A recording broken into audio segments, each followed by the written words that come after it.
To win the lottery, you must first understand that the source of all wealth, all opportunity, all fortune is within you.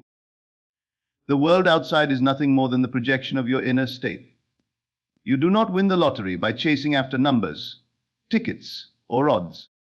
You win it by entering a state of consciousness in which you already are the one who has won. Not hopes of winning, not dreams of winning, but the actual experience, in imagination, that the lottery is already yours. That is the key. That is the entire secret. It is not about wishing. It is not about luck. It is about assumption. You must begin with the end. What would it feel like if you had just won? Not what will it feel like? Not how will it happen? That is irrelevant. The only thing that matters is the feeling of the wish fulfilled. You must live from that end. Do not look at your current bank account. Do not weigh your present circumstances, for they are shadows, mere reflections of past beliefs. Your outer world cannot change unless your inner world changes first. So ask yourself, how would you move through the world if the money was already in your possession? How would you stand? How would you walk? How would you speak to others? What would be your attitude toward life? You must take that position now, not tomorrow, not after the draw, but now. Do not beg reality to change. Command it from within. When you go into your imagination and feel the truth of your desire as already realized, you shift the pattern of consciousness, and the universe, which is nothing but the extension of your own being, rearranges itself to match that pattern. It cannot do otherwise. There is no power outside you determining who wins and who loses. There is only consciousness, and the one who controls the state controls the outcome. So you must persist in the assumption. You must not fall for appearances. The numbers are irrelevant. The process is irrelevant. You will be led by the unseen hand of your deeper self to take the right action, buy the right ticket, stand in the right line, at the right store, at the right moment. You do not need to know how. That is not your concern. You do not plant a seed and then dig it up every hour to see if it's growing. You rest in the assurance that the seed knows how to unfold because it came from the life that made it. Your assumption is that seed.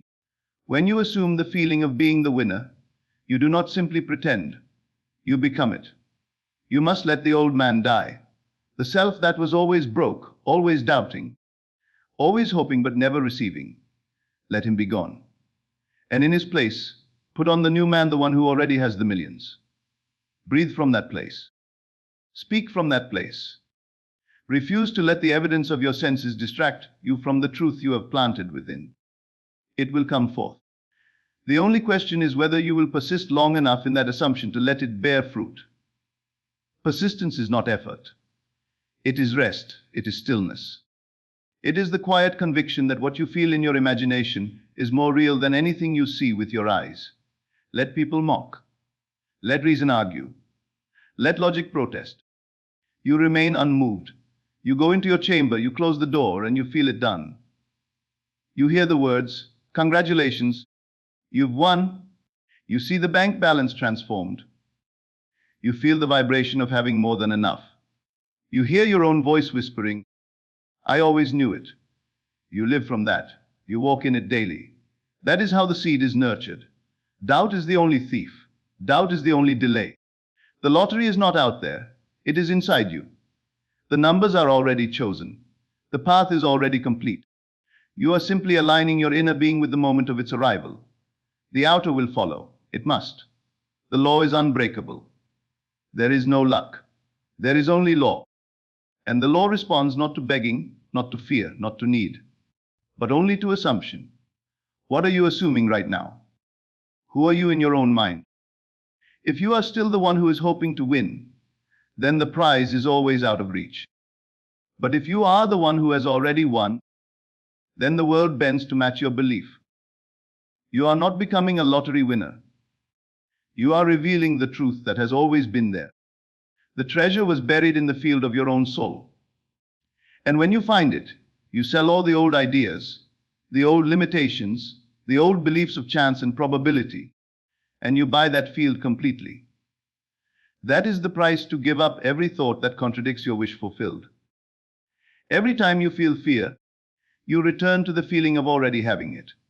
Every time you are tempted to speak words of doubt, you choose silence or truth. And in doing so, you shift. You change. You ascend. And the new reality opens before you, not because it was given, but because you assumed it into being. To win the lottery using the power within, one must begin by assuming the feeling of the wish fulfilled. This is not about hoping or wishing or imagining that something might happen one day. It is about entering into a psychological state in which it already has. The outer world is a reflection, a mirror of the inner state. There is no power out there determining if you win or lose. There is only consciousness, and consciousness expresses itself through feeling. The lottery, like any other manifestation, is attracted not by chance, not by logic, not by strategy, but by the inner experience of already having the result. So when you desire to win the lottery, the first and only true step is to imagine and embody the inner experience of already having won it. This is not a trick. This is law. To assume the feeling of the wish fulfilled, you must go within. You must silence the voices of reason, the suggestions of probability, and the fears of lack. You must shut the door to the senses and the so-called facts of your current life. For what you see is simply the echo of old beliefs and old assumptions. If you continue to react to what you see, you will never rise above it. But when you close your eyes and feel, truly feel, that the thing you desire is already yours, you change the seed you are planting in the garden of consciousness. What you feel becomes what you live. Feel it first, and life will follow. Do not concern yourself with how the money will come or what numbers you must play. That is not your work. Your work is to feel it real. To dwell in the inner experience of wealth, ease, victory, joy. To touch the state of having already received what you desire, and to let that state saturate your being so deeply that it becomes your dwelling place. When you wake up, you think from it. When you walk, you carry it. When you speak, your words arise from it. The assumption is not a moment of visualization. It is an internal shift in identity. It is a rebirth into a new version of yourself that already has what you once sought. Feeling is the secret, because feeling impresses the subconscious mind, and it is the subconscious mind that produces your world. It does not respond to words or logic or effort.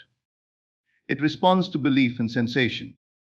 You must enter the scene of fulfillment as though it were already taking place. Imagine receiving the call or the message that you've won. What do you hear? What do you say? Who do you tell? How do you feel as you check your account and see the balance? Not someday now. It must be now in the realm of feeling for it, to be someday in the realm of fact. Everything that exists first existed in someone's imagination. The world you live in is built not by action, but by inner assumption. You may say, but I do not have the money. That is not true. You do not have the money in the outer world, but you have it within the moment you claim it. And the outer world cannot help but mirror what you claim and persist in internally. If you insist that you are still poor, still waiting, still hoping, then that is the seed you are planting. But if you claim inwardly that it is done, that you have won, that the money is yours, and you feel that joy as real and true, then the world begins to bend toward your new truth. You don't need to know how. You only need to hold the inner experience as dominant. This is not fantasy or delusion. This is the mechanics of creation. What you feel deeply and consistently becomes the substance of your life. You can test this.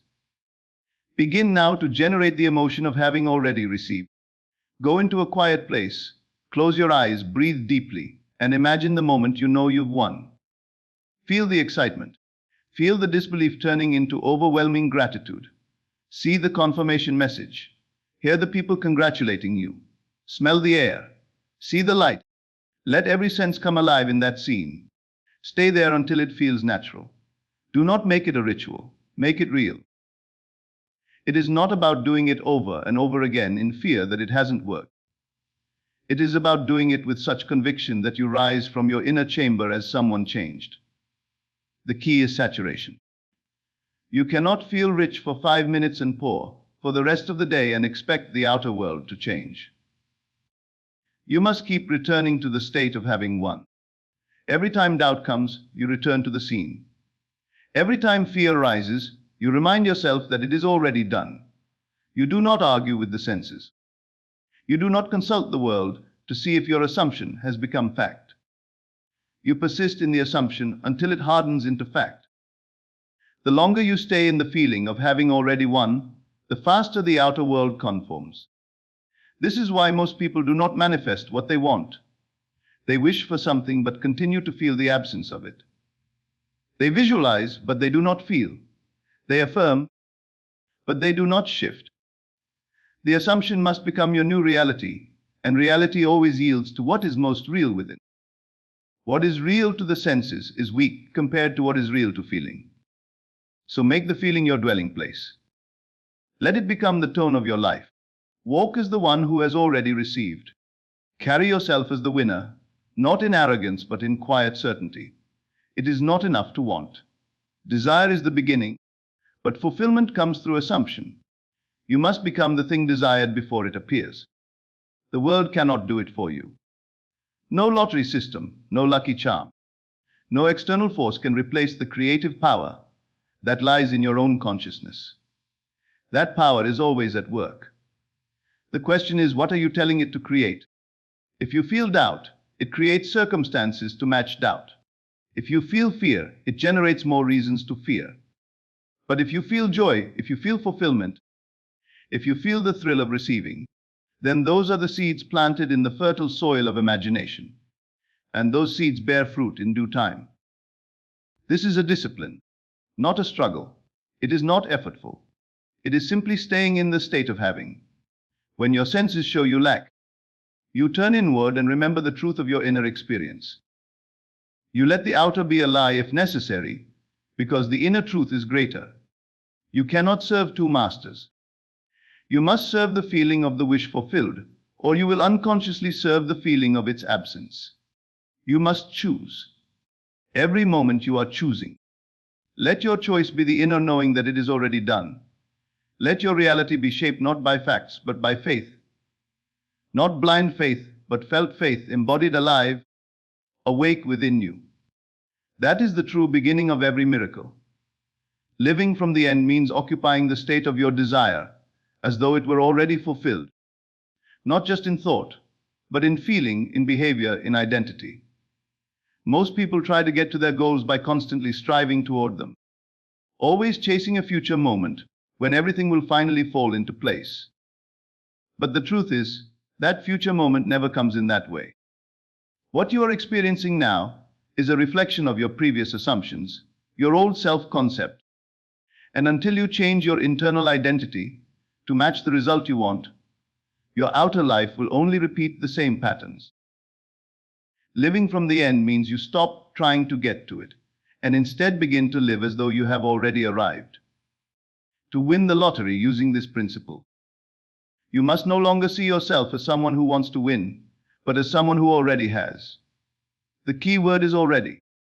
Not someday, not I'm trying, not I hope, but I am. The world may not yet reflect that reality, but your imagination does. And imagination is the blueprint of all manifestation. You are not moving toward the prize. You are standing in the state of having already received it. This changes everything. Your emotions change. Your conversations change. Your mood changes. The way you carry yourself shifts. The world around you begins to respond not to your effort, but to the vibration of your state. When you live from the end, you don't seek confirmation. You become it. You don't beg for signs. You embody the result. You don't need to constantly ask when or how. It's already yours, and the timing of its appearance is no longer your concern. The moment you assume the end, you declare your reality. You move in faith, not in fear. You walk in knowing, not in needing. The outer world begins to rearrange not because you forced it, but because you replaced the old concept of self with a new one. You must remember, You are not manifesting a thing. You are manifesting a version of yourself who already has that thing. This distinction is everything. You don't try to become a lottery winner. You become the person who has already won, and from that position, you allow life to match what you already are.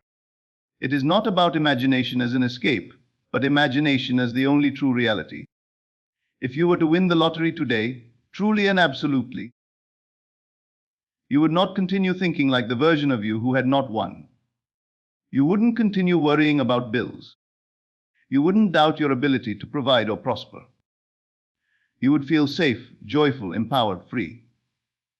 And that feeling would radiate through your actions, your decisions, and your posture. Living from the end means taking that version of yourself and making it your dominant reality before any physical evidence supports it. This is not delusion. This is creation. This is spiritual law. All outcomes are born in consciousness before they appear in form. The question then becomes, what do you imagine daily? When you are quiet, when you drift off to sleep, when you walk through your day, what inner state are you occupying? Are you still trying to get something? Or are you calmly knowing that it's already yours? The former will always push the result away. The latter will draw it in with magnetic certainty. The one who lives from the end does not need to constantly check or verify progress. They are unmoved by the outer picture. If the bank balance is low, it means nothing. If the ticket hasn't won yet, it doesn't matter. Because in the inner world, the prize is already possessed. That is their home. That is their dwelling place.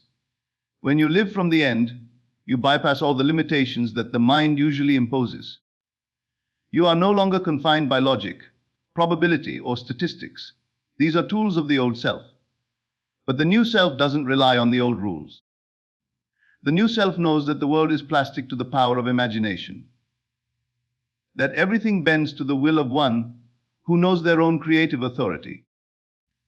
And that authority comes from dwelling in the assumption of the wish fulfilled. Living from the end is not occasional imagination sessions. It's a lifestyle of internal alignment. You think, feel, move, and decide from the place of already having it. When doubts arise, and they will, you remind yourself, I already have it. When the mind protests, saying, but the numbers haven't come, you reply, that is irrelevant. It is already done. This is the practice of dominion over your state. It's not repression. It's selection. You are always selecting states. You are always choosing what version of reality you believe in. Most people unconsciously choose the version that reflects their senses. But the one who lives from the end chooses the version that reflects their desire already fulfilled. And they stay there until the world catches up. This means that you stop identifying with struggle. You stop identifying with lack. You stop telling the story of how hard it is or how long it's been. Those stories belong to the old self. You're no longer that person. You've moved. You've relocated internally. You now live in the story where you already have the result. And every time you think, speak, or act, you are reinforcing that new identity. The world has no choice but to conform. It is law. Just as a reflection cannot resist the movement of the object it mirrors, so too the world cannot resist the direction of your sustained inner state. Living from the end requires a willingness to ignore appearances. It requires faith not in a distant God, but in the creative power of your own imagination. You no longer say, I want to win the lottery. You say, I have already won. And you let that truth anchor your days. You no longer say, what if it doesn't work? You say, how can it not? I've already received it in imagination, and that is the cause of all. You drop the desperation, you drop the searching, you drop the waiting. You become still.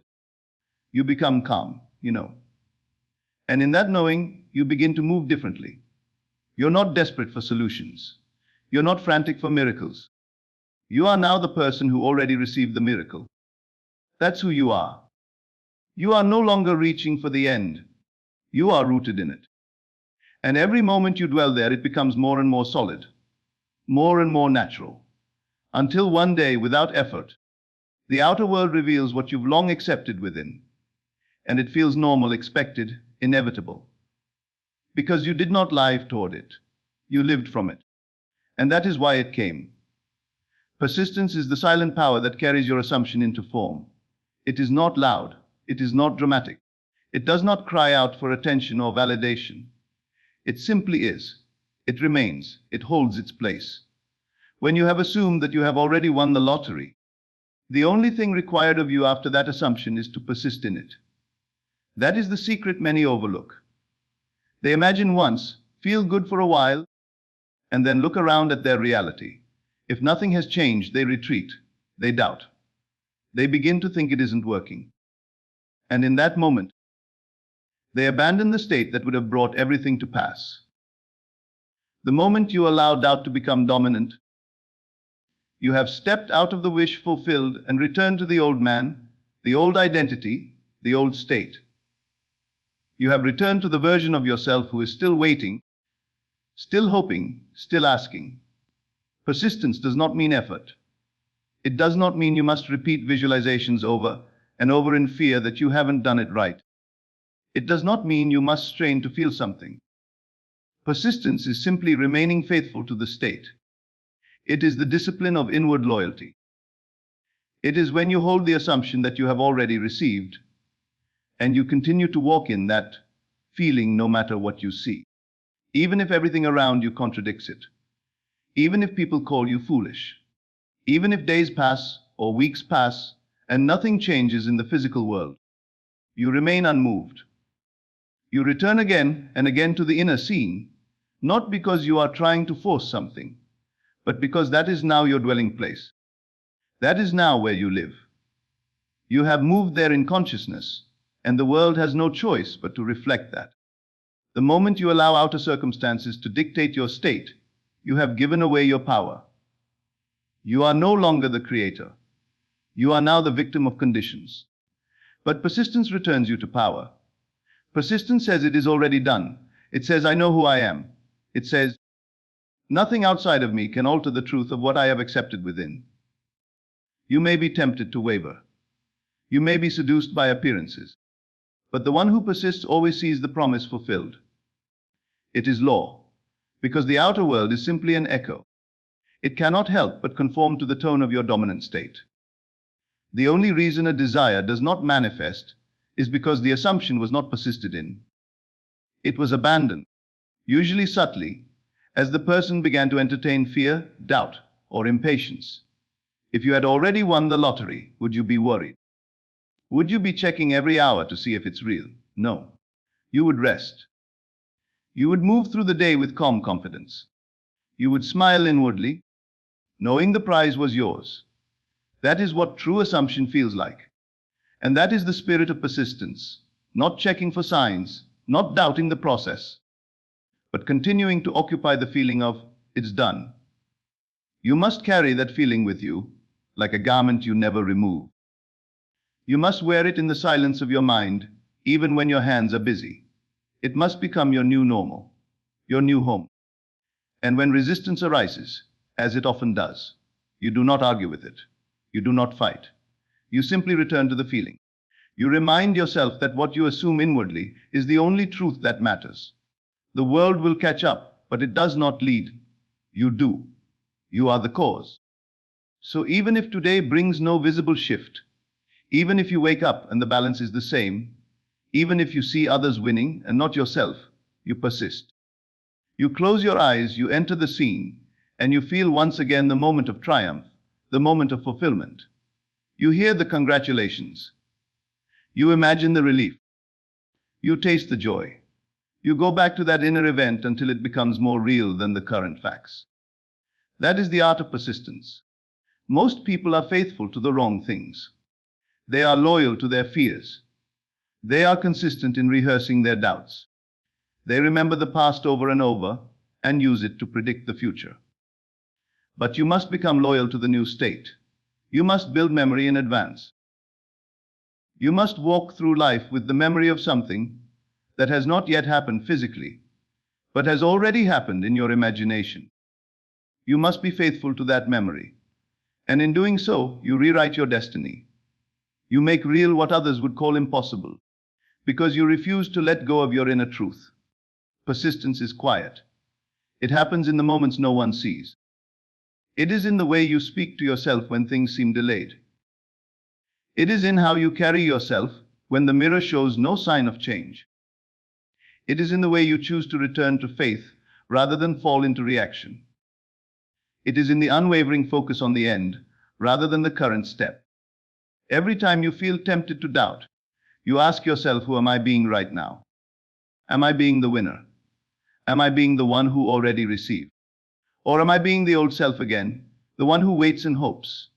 And if you find you've slipped, you simply return. There is no punishment. There is no judgment. Only a gentle return, again and again and again, until the new state becomes fixed and natural.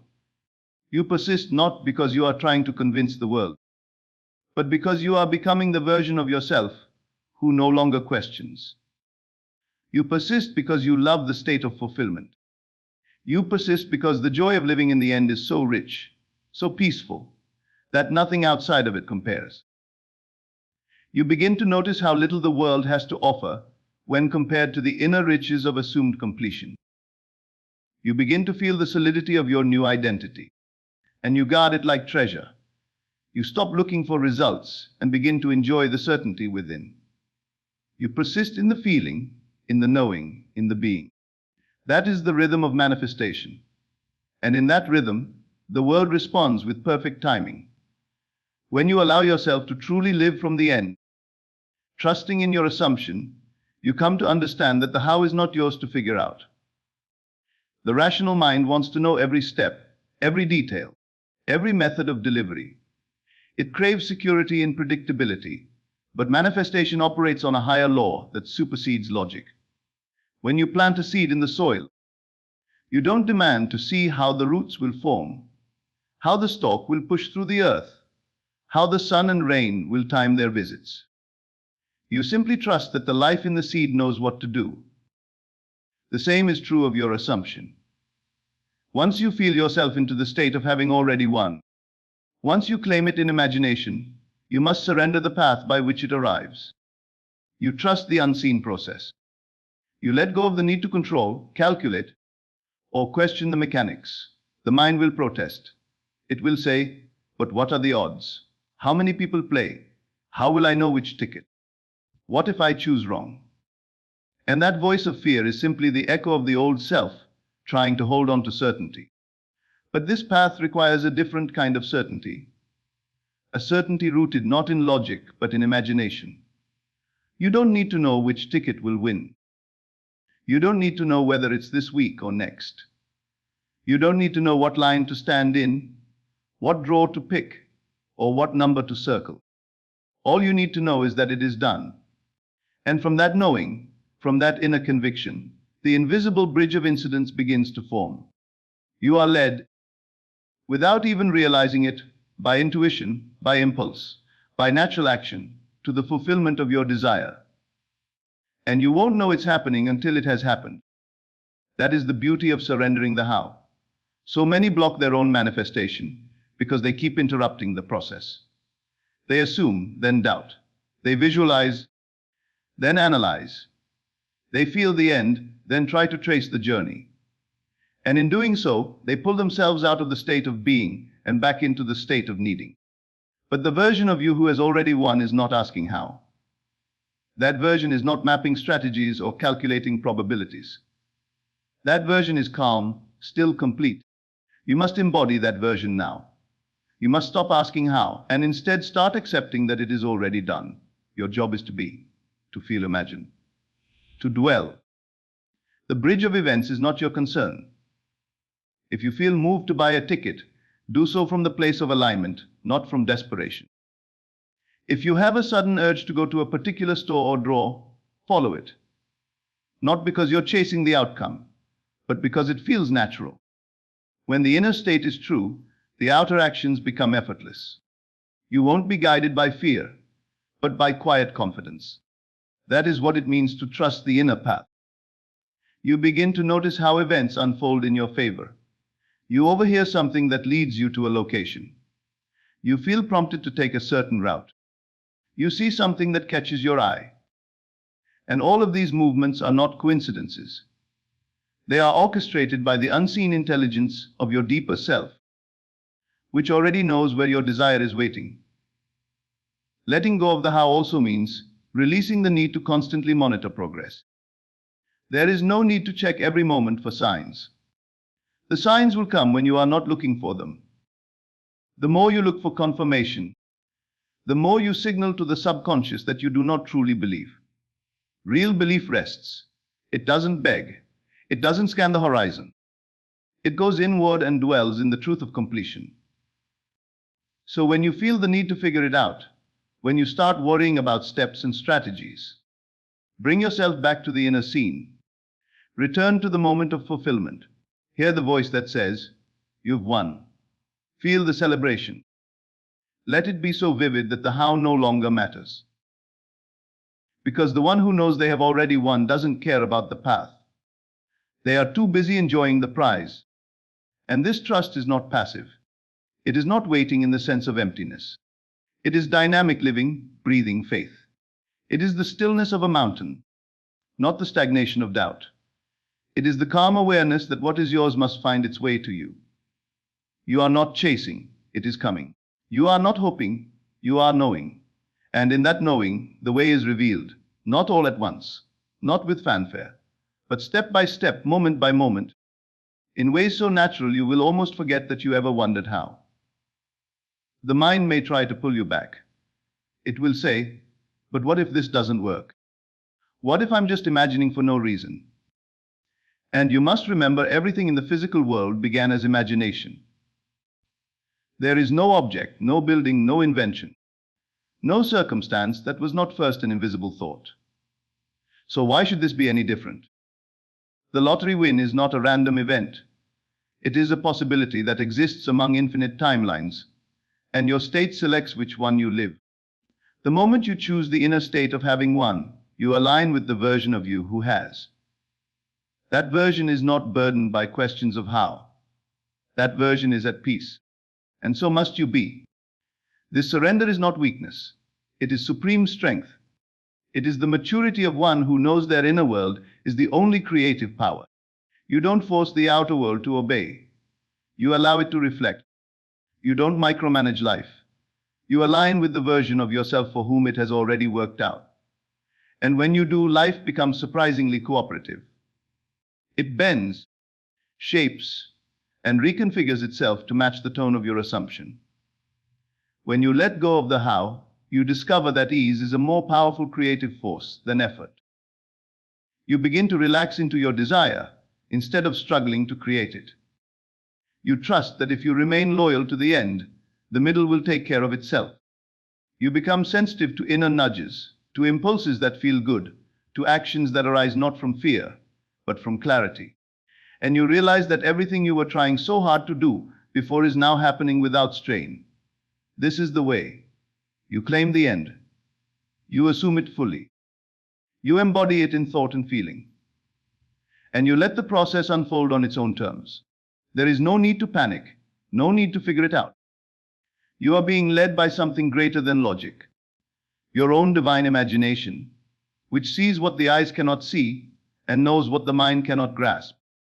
And when you trust that unseen path, the seen world changes to match it every single time. The process of winning the lottery using inner assumption and manifestation begins and ends with identity. You cannot manifest something that your inner self does not believe it already is. The version of you that struggles, that doubts, that waits, that hopes, is not the version of you that receives. There must be a death before the birth. You must let go of the old self, the one who constantly fears money, who never expects to win, who sees others as lucky and themselves as unlucky. That identity cannot walk into the new world you're trying to create. That self must be left behind like worn clothing. The new version of you, the one who has already won, must now be assumed as the only truth. You are not layering belief over disbelief. You are not trying to convince the old self that something new is possible. You are stepping completely out of one version of self and into another. This is not pretending. This is not positive thinking. This is transformation. You must become someone else in the dimension of imagination before your outer world reflects that change. And the becoming begins not with outer action, but within a conviction. Who are you now inside yourself? When no one is watching, when no one is listening, when you close your eyes and feel. That is your true identity, and that identity is what you are broadcasting into the world at all times. The one who has already won the lottery feels different. They expect life to be generous. They assume good news. They carry themselves with ease. They do not beg or plead with reality, because they understand that reality is their reflection. That identity is not rooted in doubt or lack. It is rooted in certainty and abundance. So to step into that version of you is to begin telling a new story about yourself. Not to the world, but to yourself. Not in words alone, but in emotional conviction. You must rewrite your concept of self so completely that the old version no longer feels familiar. You do not just act differently. You feel differently. Think differently, react differently. And all of it begins with assumption. To become the version of yourself who has already received the lottery win, you must live in the emotional reality of it. You must familiarize yourself with that state until it feels like home, until it becomes so natural that the opposite feels foreign. You cannot continue to identify with lack and expect wealth to arrive. You cannot continue to feel like someone hoping for a miracle while trying to act like it's already done. The two states will cancel each other out. The new self must be accepted completely. You must let it take root in your imagination. That is the soil of manifestation. And only when a new identity is fully planted can a new experience grow. Letting go of the old self does not require effort. It requires choice. It requires awareness. Every time you feel the familiar voice of fear, of what if it doesn't happen, or what if I never win, or what if this is all fantasy, you recognize it as the voice of the old man. And instead of following it, you pause. You breathe. You return to the truth of the new state. You remind yourself that the only thing being reflected is what you assume to be true now. So you stop assuming failure. You stop identifying as someone still waiting. You stop speaking about yourself as someone who lacks. You choose again. And you choose the new identity with commitment. This is not about proving anything to the world. This is not about convincing others. This is about stepping fully into your power to define yourself without needing permission. When you truly accept that you are the winner now, even when the world still shows you evidence of the past, you begin to shift timelines. You begin to live in the vibrational state of what you once thought was only a dream.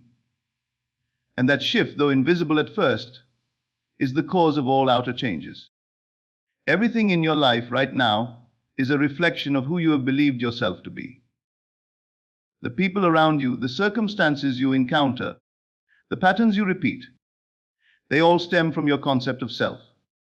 Change the concept, and everything else must rearrange to match it. You cannot hold on to the idea of being unlucky or unworthy and expect to receive something that belongs to the identity of someone who is fortunate and powerful. The new self must be chosen in thought, in feeling, in expectation. You do not need to fix anything. You only need to let go. Let go of the version of you who feels like things are hard. Let go of the voice that says it probably won't happen. Let go of the patterns of thinking that rely on effort and strategy. Let go of the identity that sees wealth as something for others but not for you. That is not who you are anymore. You are now the one who has already received. You are now the one who smiles with quiet confidence, not because of what is visible, but because of what is known within. And when you walk in that state long enough, the outer world begins to shift in ways that feel almost magical.